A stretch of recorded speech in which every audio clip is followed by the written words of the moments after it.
My aunt's final act of revenge was leaving me the company and the letter that exposed a 45-year family betrayal at her funeral. The day Aunt Eleanor died, I was elbow-deep in garden soil, planting the heirloom roses she'd given me for my birthday. The late summer sun beat down on my back, and the air was thick with the scent of earth and blooming flowers. My phone, tucked into the pocket of my overalls, buzzed 3 times before I finally sighed, wiped the sweat from my brow, and pulled off my dirt-caked gloves to answer it. "Miss Blackwood?" a formal voice I didn't recognize said. "This is James Morton, your Aunt Eleanor's attorney. I'm afraid I have some difficult news." My heart stopped. The roses, Queen Elizabeth variety, Eleanor's favorite, slipped from my hands, their delicate pink petals scattering across the dark soil. They were her last gift to me, handed over just 2 weeks ago with that familiar twinkle in her eye. "What happened?" I asked, my voice barely above a whisper. "Your aunt passed away in her sleep last night." He hesitated, his tone softening. "She left explicit instructions for me to contact you first, before anyone else in the family." I sank to my knees in the dirt, the world around me blurring. Aunt Eleanor, the woman who'd taught me to read by the firelight of her study, who'd slipped me chocolate chip cookies during dreary family functions, who'd championed every dream I'd ever dared to voice, was gone. Her laughter, her sharp wit, her quiet strength, all silenced. "Miss Blackwood, are you there?" Morton's voice broke through my haze. "Yes," I managed, my throat tight. "I'm here. What do you need me to do?" "Your aunt left specific instructions about her funeral arrangements." Another pause, longer this time. "And she left you a letter that must be opened before the service. Would you be able to come to my office today?" I looked down at the roses, their roots still exposed, waiting to be planted. 2 weeks ago, Eleanor had stood in this very garden, her silver hair catching the sunlight as she handed me the potted plants. "These have been in our family for generations," she'd said, her voice laced with that cryptic mischief I'd come to love. Just like secrets. At the time, I'd laughed, thinking it was just another of her enigmatic remarks. Now, those words echoed in my mind, heavy with meaning I couldn't yet grasp. "I'll be there in 1 hour," I told the lawyer, my resolve hardening. The drive to James Morton's office felt surreal, the city streets a blur of motion and color. My mind replayed memories of Eleanor, her teaching me to prune roses when I was 10, her sneaking me into her office at Montgomery Industries to show me her latest sustainability project, her fierce defense of me when my father dismissed my choice to study environmental science instead of business.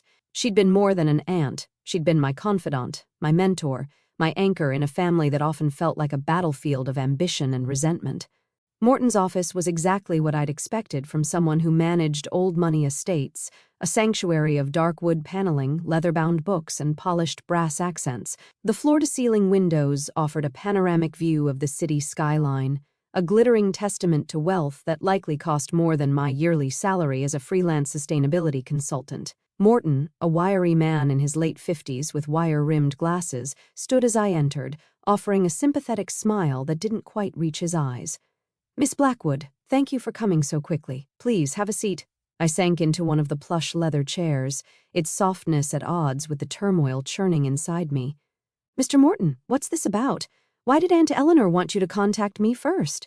He reached into his desk drawer and produced 2 envelopes. One was thick, official-looking, bearing the law firm's embossed letterhead in gold foil. The other was smaller, cream-colored, with my name, Olivia, written in Eleanor's elegant, looping handwriting. "Your aunt was an unusual woman," Morton said carefully, adjusting his glasses. "Brilliant in business, but also quite particular about how things should be done. She left very specific instructions about her will and her funeral arrangements." "That sounds like Eleanor," I said softly, a faint smile tugging at my lips despite the ache in my chest. She'd always been meticulous, whether arranging her rose garden or negotiating a multi-million-dollar deal. Morton slid the cream envelope across the desk. "She wanted you to read this privately. Then we can discuss the rest." My hands trembled as I picked up the envelope. The faint scent of Eleanor's perfume, roses and vanilla, clung to the paper, a bittersweet reminder of her presence. I opened it carefully, as if the act itself could somehow preserve her essence. Inside was a single sheet of her personal stationery, the edges embossed with a delicate rose pattern. "My dearest Olivia, if you're reading this, I've finally run out of time. Don't be sad. I've lived exactly the life I wanted, which is more than most people can say.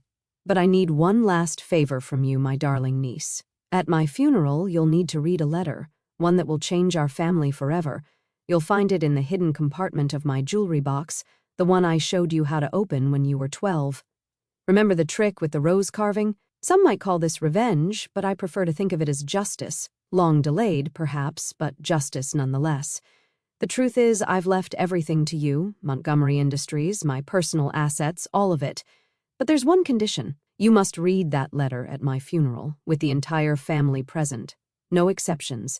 I know this is a lot to ask, especially now, but you've always been the strong one, Olivia, the honest one. That's why it has to be you. Trust your heart, and you'll know what to do with the truth. All my love, Aunt Eleanor, P.S. Don't let them bury me in anything beige. You know how I feel about beige. I read the letter twice, each word sinking deeper into my soul. Eleanor's voice seemed to echo in the room, her blend of warmth and steel guiding me even now. I looked up at Morton, my voice barely steady. She left everything to me? He nodded, opening the official envelope with a practiced motion. Montgomery Industries, her personal estate, investment portfolios, approximately $89 million in total assets. But, as she mentioned, it's conditional on you fulfilling her final request. My head spun. Eleanor had always been generous, paying for my college tuition, gifting me rare books, slipping me cash when I started my consulting business. But this was beyond comprehension. $89 million? Montgomery Industries, the cornerstone of our family's wealth, a titan in sustainable construction? What about the rest of the family? I asked. My father, my cousins? There are some small bequests, Morton replied, his tone measured, but the bulk of the estate is yours, assuming you agree to her terms. I thought about my father, Richard Montgomery, who'd spent decades resenting his younger sister's success, convinced he should have been the one to lead the company. I thought about my cousins, John and Rebecca, who'd spent years currying favor with Eleanor, their flattery as transparent as their greed. And I thought about all the family gatherings where Eleanor had sat quietly, her knowing eyes observing every interaction, as if waiting for a moment that never came, until now. When is the funeral? I asked. 3 days from now. Your aunt was very specific about the arrangements. The service will be held at St. Michael's Cathedral, followed by a reception at her estate. The entire family is expected to attend. I stood, clutching Eleanor's letter, its weight both literal and metaphorical. Then I should go. I have a jewelry box to find. Morton called after me as I reached the door. Miss Blackwood, one more thing. Your aunt asked me to tell you, she said. You'll know what to do with the truth. The words followed me as I drove to Eleanor's estate, a 40-minute journey through winding country roads lined with ancient oaks. My mind raced with questions. What was in that second letter? What secret was so momentous that Eleanor would tie her entire legacy to its revelation? And why me? I was the quiet one, the dreamer who'd chosen a modest life over the cutthroat world of corporate power. Yet Eleanor had seen something in me, something she trusted to carry out her final wish. The gates to Eleanor's estate opened automatically as I approached. She'd given me the access code years ago, saying with a wink that she trusted me more than her state-of-the-art security system. The house was a sprawling Victorian mansion, its gabled roofs and stained glass windows softened by sprawling gardens where Eleanor's beloved roses bloomed in riotous color. The air was sweet with their fragrance, a reminder of her presence in every corner of this place. Mrs. Peters, the housekeeper, met me at the door, her eyes red and swollen from crying. "Oh, Miss Olivia, I'm so glad you're here. She left instructions that you were to have full access to her rooms." "Thank you, Mrs. Peters," I said, my voice catching. "I won't be long." Eleanor's bedroom was on the second floor, its wide windows overlooking her prized rose garden. The room was a reflection of her, elegant yet whimsical, with silk curtains in vibrant jewel tones, modern art juxtaposed against antique family, portraits, and everywhere, touches of her beloved roses, embroidered on pillows, carved into the bed frame, painted on a porcelain vase. The jewelry box sat on her dresser, exactly where it had always been, a masterpiece of Brazilian rosewood, its surface etched with intricate floral patterns that seemed to dance in the afternoon light. I ran my fingers along the edge, searching for the hidden mechanism. "Third petal from the left," I whispered, recalling the summer day when I was 12, when Eleanor had shown me the secret with a conspiratorial grin. There was a soft click, and a panel in the bottom slid open. Inside was another envelope, sealed with red wax and marked in Eleanor's hand, to be read at my funeral. My hand shook as I lifted it. The envelope was heavier than I expected, its contents shifting slightly, photographs, perhaps, or documents. For a moment, I was tempted to break the seal, to uncover the truth right there in the quiet of her room. But Eleanor's instructions were clear, and I knew her well enough to trust her purpose. If she wanted this revealed at her funeral, in front of the entire family, there was a reason. I slipped the envelope into my bag and let my gaze linger on the room. On the bedside table, I noticed a framed photograph I'd never seen before. A young Eleanor, no older than 25, standing in front of a modest brick building with a sign that read, Montgomery Industries. She was smiling, that knowing smile of hers, the one that always made me feel she could see through facades to the heart of things. Beside her stood a man I didn't recognize, his dark eyes bright with ambition, his arms slung casually around her shoulders. They held blueprints, their faces alight with shared purpose. "Who are you?" I murmured to the stranger, "and what did you mean to her?" I left the room with a final glance at the rose garden, its blooms swaying gently in the breeze. "What did you know, Aunt?" I whispered. What secret was worth waiting a lifetime to reveal? The next 3 days were a whirlwind of funeral arrangements and family tension. My father called 6 times, his tone shifting from feigned concern about my role in the arrangements to thinly veiled panic about the will. "Olivia, what's Morton hiding?" he demanded during one call. "Why won't he tell us anything?" My cousins, John and Rebecca, flooded my phone with texts, each message dripping with self-interest. "Heard you're handling the funeral. Any word on the estate? Aunt Eleanor always liked you best. Lucky you."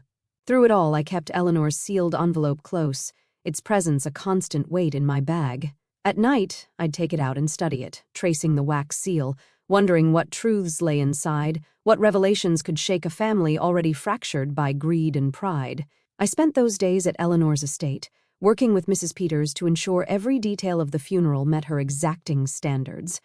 "No beige," I told the florist firmly, remembering Eleanor's postscript. "Only roses, deep reds, vibrant pinks, pure whites.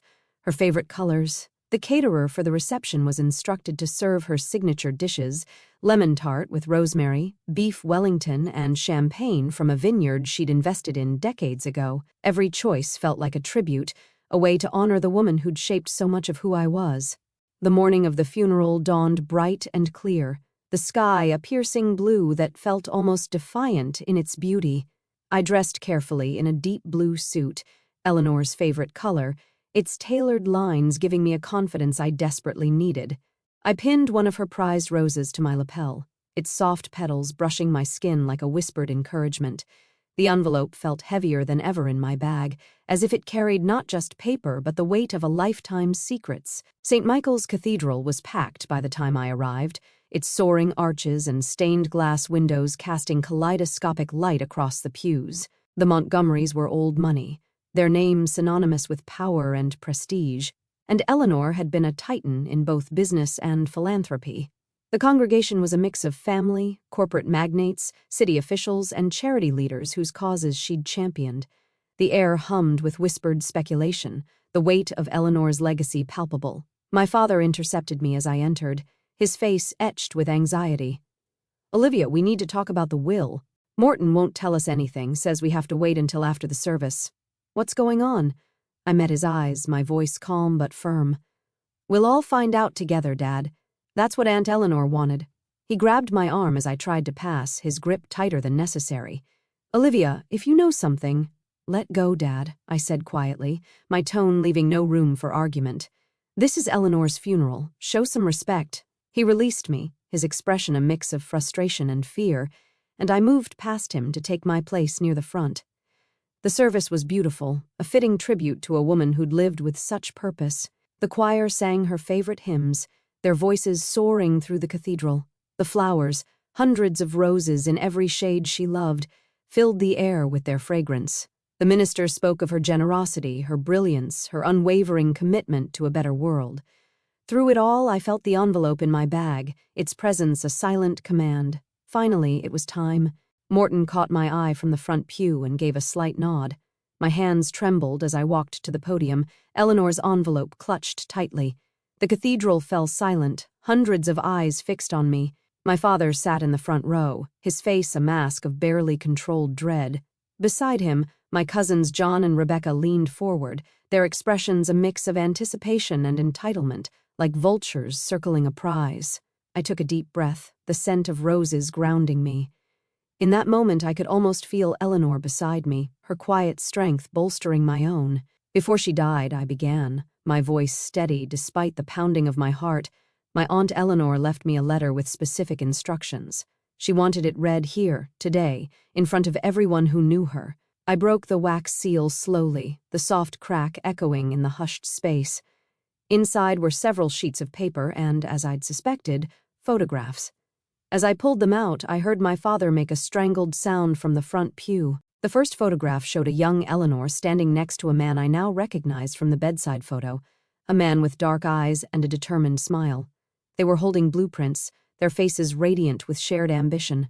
The second photo showed the same man at a construction site, the early foundations of what I knew was Montgomery Industries' first building. My name was Eleanor Montgomery, I read from the letter, my voice carrying clearly through the cathedral. And this is the truth about how Montgomery Industries began. The words seemed to hang in the air, heavy with promise. I continued reading, Eleanor's voice guiding me. The man in these photographs is Harold Bennett, a brilliant engineer and my business partner in 1975. He was also the true founder of what would become Montgomery Industries. A murmur rippled through the congregation. In the front row, my father's face had gone ashen, his hands gripping the pew. Harold and I met at university, I read on. We shared a vision of creating sustainable building materials that would revolutionize the construction industry. Harold had the technical genius, and I had the business acumen. Together, we created the foundation of what Montgomery Industries would become. I pulled out another photograph, this one showing Eleanor and Harold shaking hands over a contract, their smiles triumphant. We were equal partners, splitting everything 50-50, the patents, the company, the profits, all of it was shared between us. Until the night of October 15th, 1976, when Harold died in what was reported as a car accident. My father started to stand, his face contorted, but my Uncle James pulled him back down, his expression grim. I kept reading, my voice unwavering. But it wasn't an accident. The brake lines in Harold's car had been cut.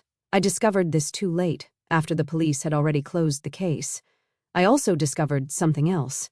Papers had been filed just hours before Harold's death, transferring his entire share of the company to the Montgomery Family Trust, papers that bore his signature. I looked up, meeting my father's eyes directly, their usual arrogance replaced by raw fear. A signature that I now know was forged by his business partner at the time, my own brother, Richard Montgomery. The cathedral erupted in gasps and whispers. My father stood again, his voice hoarse with rage. "Stop this immediately. This is slander." "No, Dad," I said calmly, my voice cutting through the chaos. "This is truth." Aunt Eleanor left proof.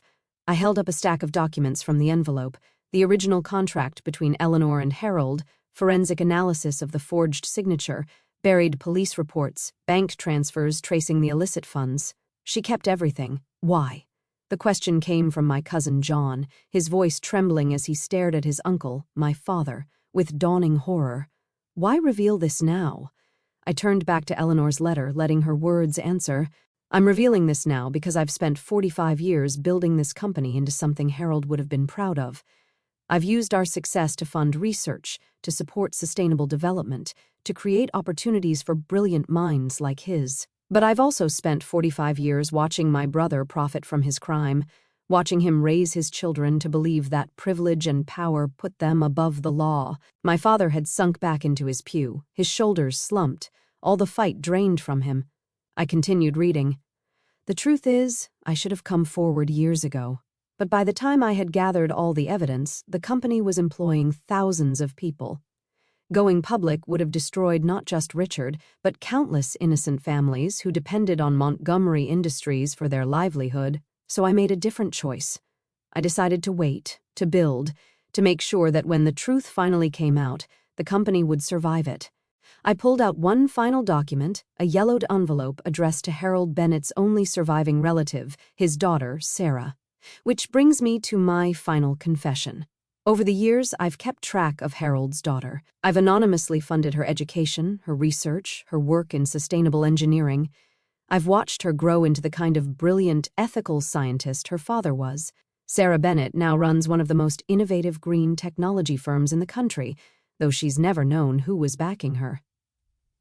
More gasps filled the cathedral as a woman stood from the middle pews. She was about my age, with Harold's dark eyes and a determined jaw.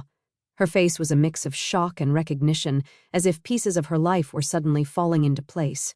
Eleanor had arranged everything, even ensuring Sarah Bennett would be here for this moment. The second part of my will, I read, my voice growing stronger, leaves a 30% share of Montgomery Industries to Sarah Bennett as partial restitution for what was stolen from her father. The controlling interest goes to my niece, Olivia, the only member of the Montgomery family who has shown the same commitment to ethics and innovation that Harold and I once shared. I looked up at the stunned faces before me. The letter is signed, Eleanor Montgomery, co-founder of Montgomery Industries and keeper of its greatest shame. The silence that followed was deafening, a collective holding of breath. Then, slowly, Sarah Bennett began walking toward the front of the cathedral, her steps deliberate. She stopped in front of my father, who seemed to have aged decades in mere minutes. "All these years," she said, her voice trembling with emotion, "I thought my father was a failure who abandoned his work. I never knew, never imagined." "Miss Bennett," I said, stepping down from the podium, my own voice thick with tears, "I'm so sorry for what was taken from you." She turned to me, her eyes shining. "Thank you for having the courage to read that letter. Your aunt, she was watching over me my whole life, wasn't she?" "She was trying to make things right," I said softly, in her own way. The reception at Eleanor's estate was a tense affair, the sprawling lawns and elegant marquees overshadowed by the storm Eleanor's letter had unleashed. Family members fractured into factions. My cousins demanded the letter be suppressed, claiming it would ruin the family name. My Uncle James insisted on contacting the authorities. Others sat in stunned silence, grappling with the weight of the revelations.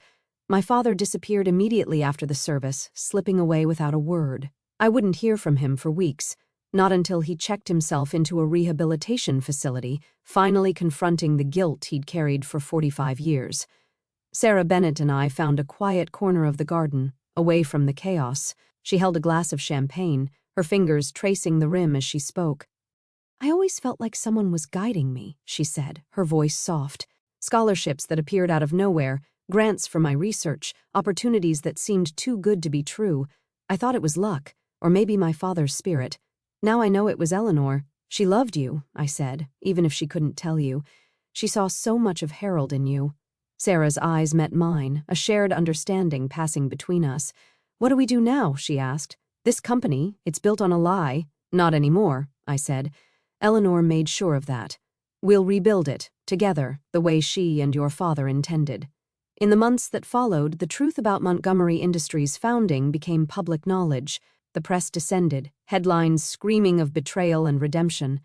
But Eleanor had been right. The company was strong enough to weather the storm. With Sarah's technical expertise and my commitment to Eleanor's vision, we charted a new course, focusing on sustainable innovation and ethical leadership. We established the Harold Bennett Foundation, funding young engineers and scientists who shared his passion for a better world. My father's absence left a void, but I learned to accept it. His silence was his way of grappling with a lifetime of choices, and I hoped he'd find peace. My cousins, stripped of their expected inheritance, drifted away, their resentment a fading echo. The company thrived under our stewardship, its stock rebounding as investors embraced our transparent, values-driven approach. 1 year after the funeral, I stood in Eleanor's rose garden, now blooming more vibrantly than ever. Sarah joined me for our weekly meeting, a ritual that blended business strategy with personal reflection. The Queen Elizabeth roses, descendants of those Eleanor had given me, glowed in the sunlight, their fragrance a constant reminder of her presence. "You know what's strange?" Sarah said, gently touching a petal. "I always felt like someone was looking out for me, guiding my career from afar. I used to think it was my father's spirit. Now I know it was Eleanor. She tried to protect everyone," I said. "The company, its employees, you, even my father, in her own way. She just couldn't let the truth die with her." Sarah nodded, her expression thoughtful. "Do you think she made the right choice, waiting all those years?" I considered the question, my gaze drifting to the roses. I think she did the best she could with an impossible situation. She turned a company built on fraud into a force for good. She made sure you were taken care of, and in the end she made sure the truth came out on her terms. "And what about you?" Sarah asked, her voice gentle. "Do you ever regret being the one who had to reveal it all?" I thought of Eleanor's knowing smile, her cryptic comments, her quiet strength. "No," I said finally. "Eleanor chose me because she knew I could handle it. She knew I'd understand that sometimes doing the right thing means facing uncomfortable truths." "She would be proud of what we've built," Sarah said, gesturing toward the Montgomery Industries headquarters, its sleek silhouette visible in the distance. "A real partnership, just like she and my father intended." I smiled, touching one of the roses, its petals soft against my fingers. "She once told me these roses had been in her family for generations, just like secrets. But maybe it's time for new traditions, truth instead of secrets, partnership instead of power, building something together instead of taking from each other." Sarah squeezed my hand, her eyes bright.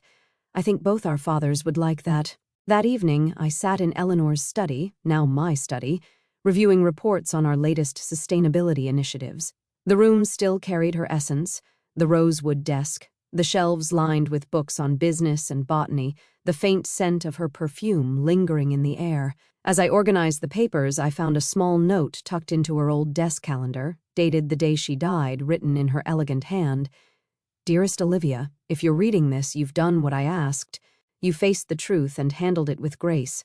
That's why I chose you, not just to inherit the company, but to make it better than it was, to make it what Harold and I dreamed it could be. The roses in the garden will bloom again next spring. When they do, remember that beauty can grow from even the darkest soil, if we have the courage to plant it.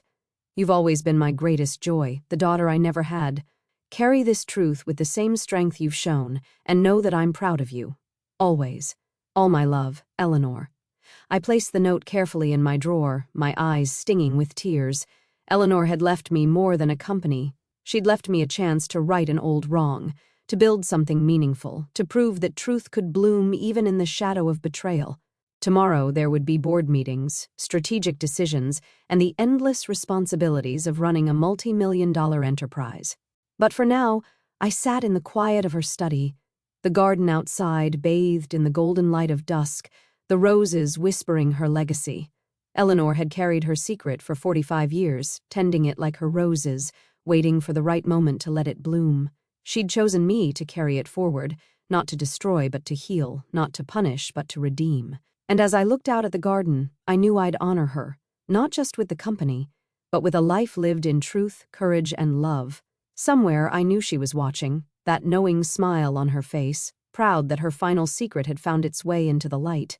And in the soft rustle of the roses, I could almost hear her voice whispering one last time, "You'll know what to do with the truth."